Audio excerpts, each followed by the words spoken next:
Hello, everybody. So Semler Scientific is getting acquired. Many of you have asked me what I think about this arbitrage opportunity. And in a nutshell, it's all about MNAV. It's all about your bet that Strive's MNAV is not going to drop. That's essentially my take on this. Yes, if you were planning on buying ASST at a 2.8 times MNAV, which is roughly what it's trading at right now, you were planning to do that in the first place, then in that specific scenario, it may make sense for you to take a bet on Semler with the hope of getting ASST shares. And of course, you're betting that when the merger actually occurs, there's not going to be a big drop in the price of ASST because of perhaps potentially a Semler curse of some kind. It's true that Semler is the one company that has the least amount of luck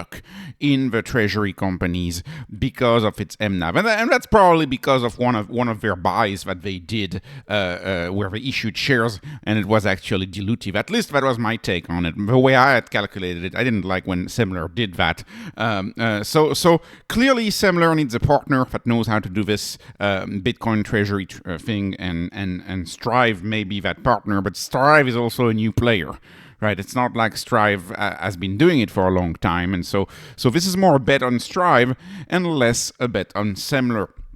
Of course, Semler's valuation at a 0.85 MNAV right now, still today, is ridiculous. And this 0.85 is despite the fact that the stock went up 15%, well, 12%, 12 to 15% in the past 5 days with the hope of the merger going through. And actually, that merger values Semler, if you assume the price of Strive is going to stay the same, that merger values Semler at something like $90, roughly $90.52 a share. That's what it values Semler at. So let's talk briefly about the math. So of course, every Semler shareholder will receive 21 shares of Strive, and Strive is a much cheaper stock. So each Semler share will be converted to 21 shares of Strive, and you're making the bet, and when this happens, you're making the bet that the MNAV doesn't drop. What is Strive doing here? Strive is printing its own shares, which are trading pretty richly compared to, within the current landscape of BTC treasury companies, that's a pretty rich MNAV. So they're making the bet that when the merger goes through, when all these new shares are issued to buy Semler, they're kind of making the bet that their MNAV is going to stay the same, perhaps because it doesn't have, say, the stigma of a Semler. So you're kind of drowning the Semler company into a new entity, and maybe the shareholder base changes. Semler being a company that switched from a very successful medical device to a Bitcoin treasury company, it's a company with a troubled shareholder base, and a shareholder base that may have left and never returned. So that could be another explanation as to why Semler is so cheap. Let's go through the calculation. ASST right now, Strive, as a market cap of 1.84 billion, and right now, based on Bitcoin treasuries, give or take 50 Bitcoin, right now they have 5,954 Bitcoin at 113,000 a coin. So right now that's 673 million worth of Bitcoin that is held by ASST, and their market cap is 1.84 billion. So if you do kind of a simple MNAV, that gives you a 2.73. Like I said, that's rich in the current landscape, and that is perhaps because of Vivek Ramaswamy. He's gotten a lot of praise when he launched that business, and clearly having this backing, and they put it forward that they have this backing and a highly connected person. Maybe that's the Ramaswamy premium that you see also reflected in the fact that you're trading at a 2.73. Another reason why the market may be willing to give right now ASST to give a 2.7 MNAV to ASST is the fact that they're not planning on using the common ATM. They are planning on using a preferred equity only leverage model. So going straight to equity, not through ATM. And so I don't think this is quite the era just yet. I don't think we're quite there just yet in that era. And let's talk now about the Semler. How much is Semler going to cost them in terms of market cap? How many new shares are they going to print? How much more market cap do they need to print to buy Semler? Well, a simple Semler has 15 million shares outstanding, and they're buying these shares at $90 a piece, so that's 1.39 billion. ASST needs to print 1.39 billion of quote-unquote new shares to buy Semler, right? And that's how, essentially, at the merger, all of these new shares at the merger, well over $1 billion worth of shares will be added in order for Semler to merge with Strive. And you're hoping that it's not going to be a crash in the stock price of ASST. You're hoping that this is not going to be a MNAV reducing event.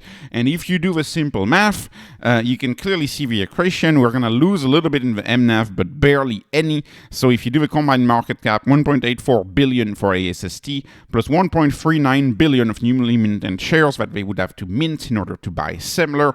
That would mean that the new market cap would be 3.23 would be the new market cap divided by the new amount of Bitcoin of 10,900 Bitcoin worth 1.23 billion Bitcoin. So that would be theoretical new MNAV would be 2.62. So of course you minted new shares, that reduces your MNAV a little bit, but because ASST is blessed with such a high MNAV, they can print new shares and they can acquire Semler even with such a control premium, acquisition premium, which is very high for Semler in that situation. And it's understandable because remember that Semler, the health business alone, used to trade at a much higher level. Semler is a stock I covered on this channel before they even entered the Bitcoin strategy. I was actually interested in their QuantaFlow device. I remember covering it like 3 years ago.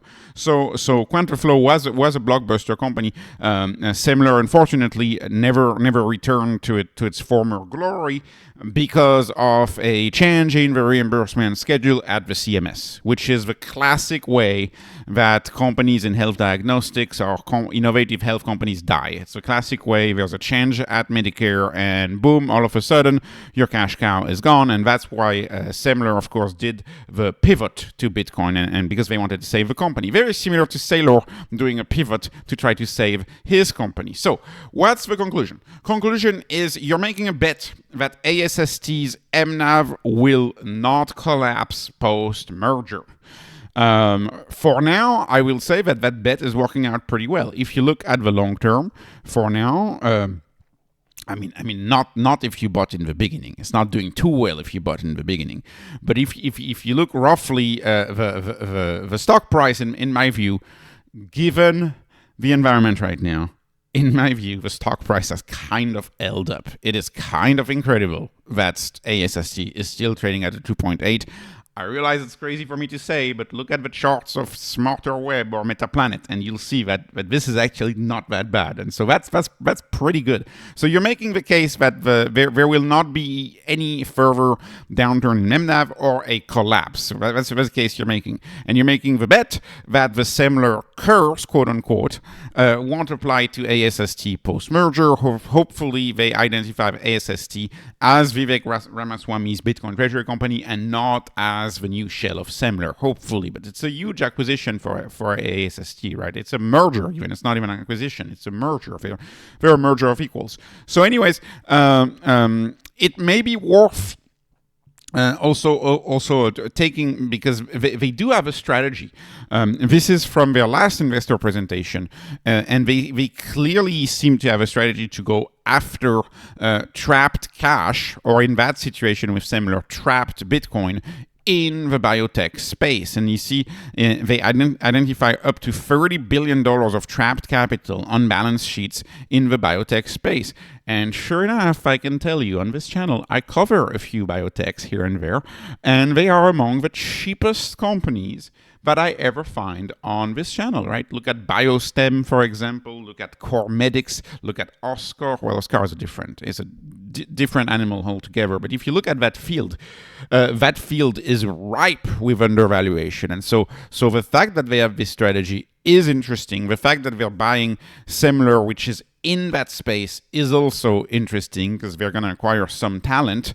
But yeah, the health cos, the biotechs, the companies that deal with Medicare and reimbursement and that risk, they are super cheap.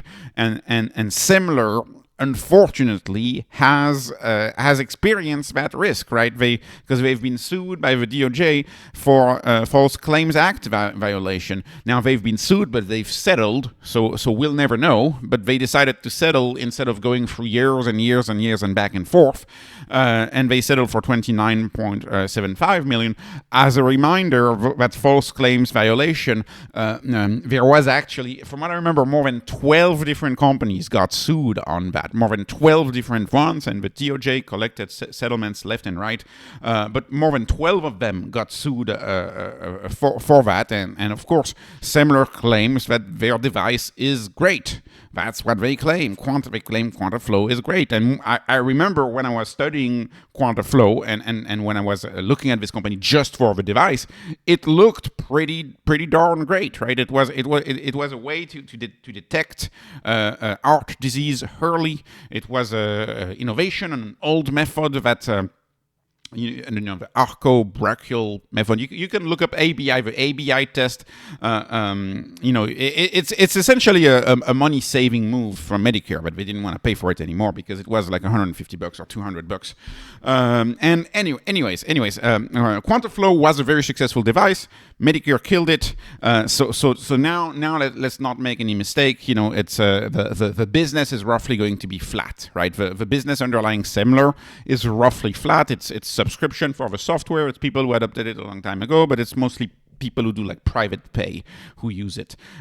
So maybe they can turn that around. I don't know. But the point is Semler.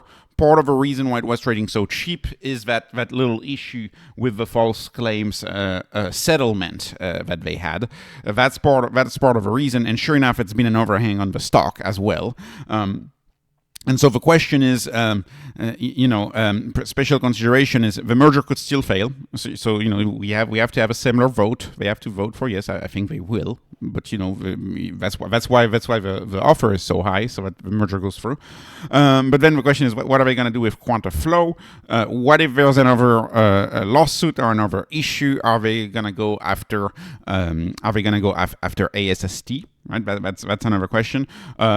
Should ASST turn around right away and spin off a separate company from Semler called QuantaFlow that has nothing to do with ASST, just to potentially put out a liability risk on another company? It's gonna be messy for a while. This is not a short-term investment at all. To me, this is very long-term. To me, look at ASST. Do you love ASST? Do you love what they do? And if you do, then it may make sense to buy Semler to get ASST, given, despite all the risks. If you're not interested in ASST, I would not buy Semler Scientific. As far as what I'm doing, I am not focusing on either ASST or SMLR. For me, you know me on this channel, I believe in the bluest of the blue chips, which is MSTR. That's my bet on this channel, the bluest of the blue shit. And I've dabbled in MetaPlanet, but I still have a bet on the best of the best, which is MSTR. But if you want to go out on the risk curve, this could be interesting. So is it an arbitrage opportunity? Yes, but there's some risk. Like I've said. So anyways, this was not investment advice, not financial advice. This is only entertainment. I'm hoping you were entertained. Please please subscribe, follow me on Patreon, follow me on X. Thank you for watching, and have a wonderful, wonderful day.